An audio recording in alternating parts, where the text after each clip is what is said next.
recent persistent flooding around the country has led to a €1 billion fund for flood defences.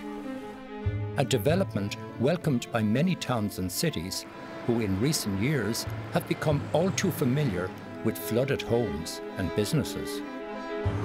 However, as sea level rise accelerates and storms grow in strength and frequency, the risks are increasing rapidly. Will this €1 billion fund and the raft of flood defences it pays for adequately address the growing threats facing Ireland this century?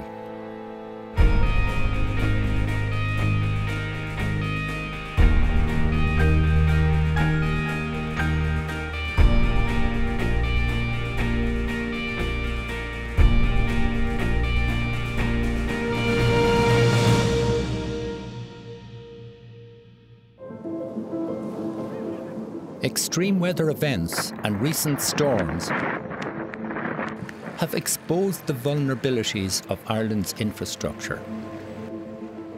In little more than a decade, the destruction caused by extreme weather events cost Irish taxpayers almost €3 billion, half of which was from flood damage alone.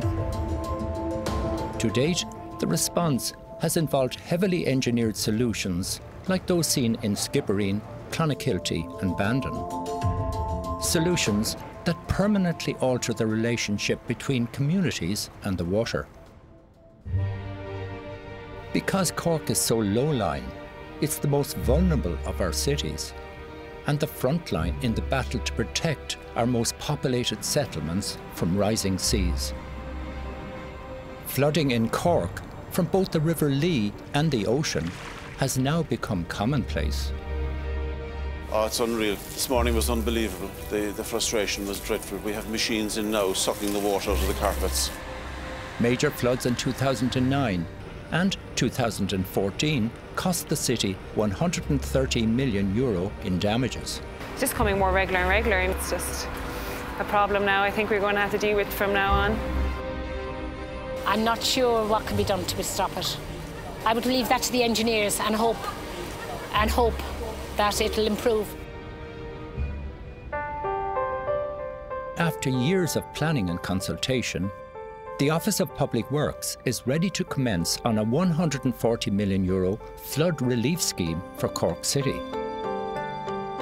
The scheme is a combination of 15 kilometres of walls, embankments, barriers and raised footpaths, designed to protect the low-lying areas of the city centre and aid the flow of water to the sea. While underground, over 40 subterranean pumps, each the size of a double-decker bus, are needed to pump out rising flood waters. And while some welcome the OPW's plans, they have met with huge opposition from local residents, concerned with the impacts of such a scheme on Cork's historic city centre. To better understand Cork and its long and complicated relationship between both the river and the sea, I want to understand the history of the city. Independent councillor and historian Kieran McCarthy has invited me on a tour of his hometown. Tell me, Cork City, what's its origins? I suppose you're dealing with a city that has experienced every phase of Irish urban development. Well, it had an early Christian monastery, it had a Viking age past, it had an Anglo-Norman walled town, it had a Georgian past, a Victorian past that had 20th century kind of expansion. And all of those kind of different layers are kind of wrapped around, I suppose, a connection with the river and the tide. So if you came back in a time machine here 1400 years ago, what you would actually see is the river kind of making its way into the tidal estuary, but actually weaving its way in and out of a series of kind of marshy islands. So the city centre today is actually built upon 16, 17 marshy islands. Honestly, through the centuries, the city has had a kind of a love-hate relationship with the river. It has struggled to kind of try to control it, has put up revetments, has put up barriers, but also has tried to be kind of more open with it as well in terms of allowing kind of shipping in, and there's always been that kind of struggle. So is that love-hate relationship still there with the Corkonians? In recent times, I've had to say things like the reintroduction of the Lee Swim, the Cork Harbour Festival, like these are all great initiatives to engage with the river. Kieran takes me back to a wealthy merchant city of canals and boats, that has long since been transformed into one of streets and cars. The city, in one sense, it's like a floating kind of city on tree trunks. And behind that, of course, it's really a swampy ground, isn't it? Swampy ground. Like even, I suppose, you're dealing with a riverbank kind of over here. And of course, it's not a stable riverbank as such. I mean, again, it's this fantastic kind of feat of engineering. It's important for me the quay walls are kind of kept intact. I mean, they're part of even this gorgeous view that we're kind of looking up here, and that we actually protect it as much as possible. We have flooding issues, they need to be dealt with. We have quay walls that are falling into the river, they need to be dealt with. So somewhere in the middle of, we say, business demands, heritage demands, environmental demands, social demands, like there has to be a kind of a compromise. So it's important that we get it right, but not everyone's going to be happy with this as well.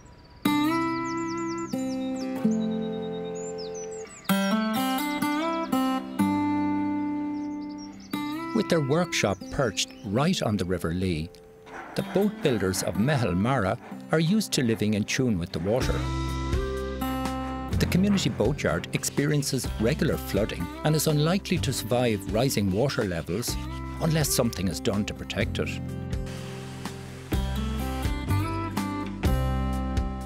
Go back 30 years. Were you getting these floods then the same, or are they getting more intensive? They're getting more intensive. Even when I started here 15 years ago, I used to never get 5 floods a year. You know, so every time there's a warning now of a weather forecast you look in our gates, everything's up. You're really worried. Yeah, big time. Yeah, big time. Yeah. How do you feel about safety here? I mean, where could you escape to? We don't escape to. No, we just what we do is run. Run. Yeah.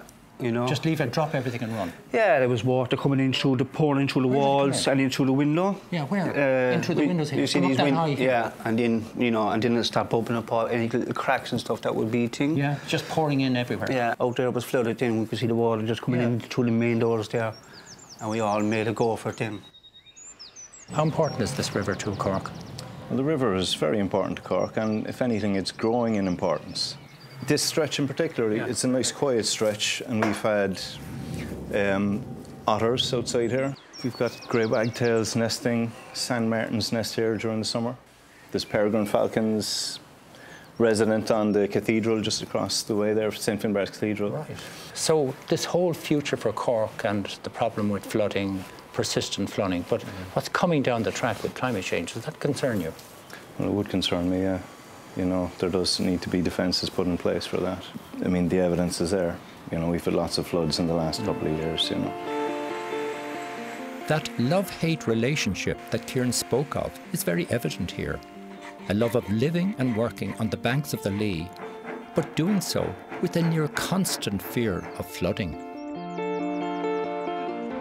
To tackle this, the OPW has partnered with Cork City Council on the most ambitious flood defence plan in the state's history. I met with Cork City's Director of Services, David Joyce, on the rooftop of City Hall. We've got a 5-point solution to our holistic approach to flooding in the city. Okay, right? Bring me through those. So the first one is to start using the dams actively in the management of events. Okay.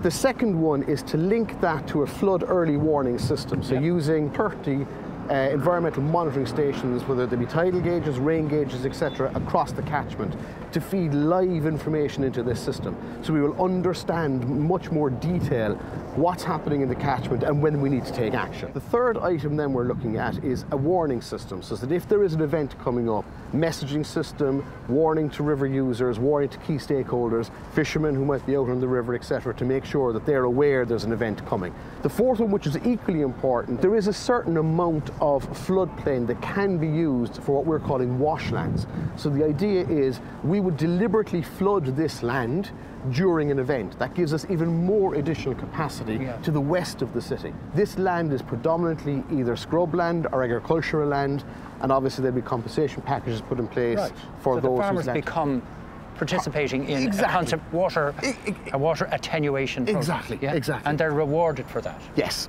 And the final part of the scheme is, in certain locations, there is direct defences required. So taking into account all of the other previous mitigation measures that have been put in place, unfortunately, there are still some areas of the city that are so low-lying, there is going to be some levels of direct defences put in place. David makes a compelling case for the OPW's plan. So why then were there some 1,500 written objections to it? Partially this is due to the disruption from the years of construction required to build 15 kilometres of direct defences and the installation of enormous subterranean pumps. The effect on Cork's heritage is another concern, and some have even questioned the scheme itself, whether it will provide enough protection for the city.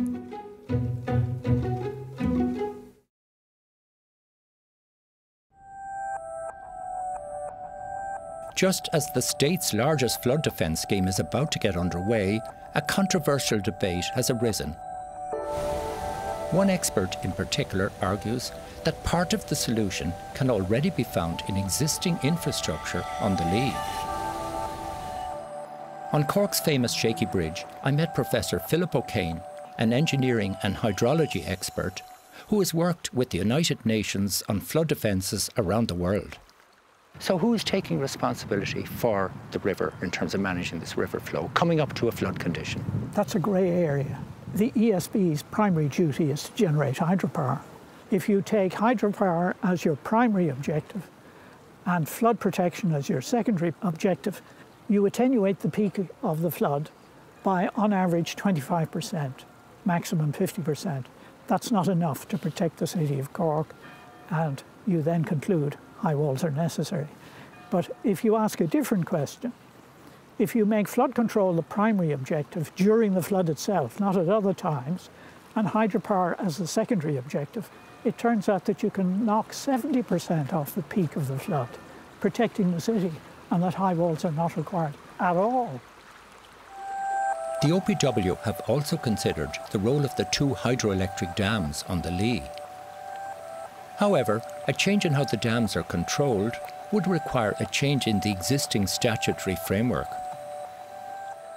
What's the problem that you see with the walls that are proposed now around containing the island, if you like, of Cork City? The proposal is to put in many pumping stations which will deal with flooding behind the walls, because the floods come up through the ground, through old culverts, through old sewers, through middens, through buildings that have been demolished. So simply knowing the properties of the ground in the central island is a huge problem. Cork is completely different from the other towns in Ireland where OPW has put in a wall solution. Right. So what can you do? I mean, if this is not the approach... Move away, leave the city alone. And what then?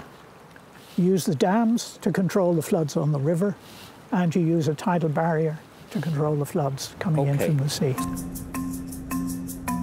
A tidal barrier in Cork Harbour to protect against rising oceans and storm surges is the favoured alternative view. The most vocal opposition is the Save Cork City group, led by architects, engineers and local residents. The group are convinced that a tidal barrier at the mouth of the Lee is the optimal long-term solution for the city. A single barrier here can be built much easier than in the deeper waters further out in Cork Harbour. The major issue for Cork is that we need protection from the sea, because every year the tides are getting higher and the circumstances of storms are making them higher again. And it's expected to continue to grow, and maybe can grow much faster than we're prepared for. So what we've proposed is that we could protect the city better with a tidal barrier. And it's a very simple thing to manage. Once or twice a year you would close that gate for a few hours in order to protect the city from water levels that are not sustainable now. You can build a tidal barrier faster than any current proposals to protect the city, and also it can protect much more of the city. We're looking at 6 to 10 years for any protection from any walls project, and also that would have huge effects on traffic in the city and people getting around. So that is a frightening amount of construction. What the City Council is talking about, an OPW on one side with the quay walls, and your proposal of the barrier, which is more expensive? The situation in Cork is so complex, with groundwater issues and building subsidence issues, effect on the local economy, tourism. and effect on the fabric of these incredible quays that we have around us here, that there's no way that it could be economical to build a wall scheme in Cork as opposed to the Tidal Barrier. The Tidal Barrier is a very long-term solution for the city. It's been priced at between 100 and 200 million euro. The walls have been priced at 140 million euro. We believe that they would cost, or could cost, 300 million euro or more to do. And if you look at the history of wall schemes, they do always cost more. So this is a crucial time where we have to stand back and think carefully about what we do in terms of flood protection for our city. Flood protection is in its infancy in Ireland. At the moment we're employing a one solution walls fits all, and of course one solution walls don't fit all situations. The tidal barrier proposed by Save Cork City was designed with a 1 metre sea level rise in mind, whereas the OPW's plan is adaptable up to 0.5 metre. But does either plan go far enough, given the increasing risks from our changing climate? To find out, I spoke to a lead author of the Intergovernmental Panel on Climate Change reports, Professor Robert Devoy. I started by asking Robert, what does a warming climate mean for us? Increased variability, extremes, are part of that climate warming story for us. Okay. And associated with bigger magnitude storms, why are they bigger magnitude? It's the winds, as well as the amount of rainfall coming out of those storms. Robert, are you happy with what is being proposed now for Cork City in terms of defending the city against flooding? No, I think there are a much wider range of options, but in terms of the existing proposal, which is the OPW's focus upon river channel-based walls. So it's a very traditional type of approach that they're operating. Are you happy with it? And I think one... As an expert, are you happy with that? I feel that it's ignoring two important parts of the equation here. One, which is the full marine story, the storm surges and the piling of water back up into the channel, which creates even more pressure on that channel wall system that they're designing. And the second part, of course, with that is the rising sea level, which, whilst thought about, could be much higher than conservative type schemes at the present moment think about or operate to. If you're having rapid melting of major ice sheets, as in West Antarctica, even East Antarctica, where large volumes of ice are coming down into the ocean, that will force sea level much more rapidly. And here we're looking at timescales of decades rather than centuries. When you average it all out, we'll be looking, I think, at well over 1 metre into the 21st century. Could we be talking about 2 metres or more? It's to some degree immaterial as to how high it goes. The point is that it's going to be well in excess of what we are currently thinking about, which is that 0.5 metre sort of level, and that means we need to be thinking flexibly of the options. For me, as I said, the approach would be certainly a surge barrier, not necessarily with floodgates. It can be a much more simple and functional, as far as we're concerned, type of flood barrier to take out the main components of a sea level rise and also then the storm surge. The Office of Public Works is the authority responsible for carrying out large infrastructural projects for the state. With everything I've learned so far, and with so much at stake, I wanted to raise these issues directly with the OPW to find out if their plans go far enough. Cork City is going to come under huge pressure this century with sea level rise, with storm surges being amplified by climate change, and with much more intensive river flooding. How is your plan going to face into that sort of scenario? What we have in mind and what's provided for in the IPCC reports is what we refer to as the mid-range future scenario and the high-end future scenario. So they're possible scenarios from the various ensembles of climate models that determine the possible impacts in terms of sea level rise. So the mid-range future scenario in the middle of all of those ensembles is about 0.5 metre of sea level rise. The mid-range? The mid-range.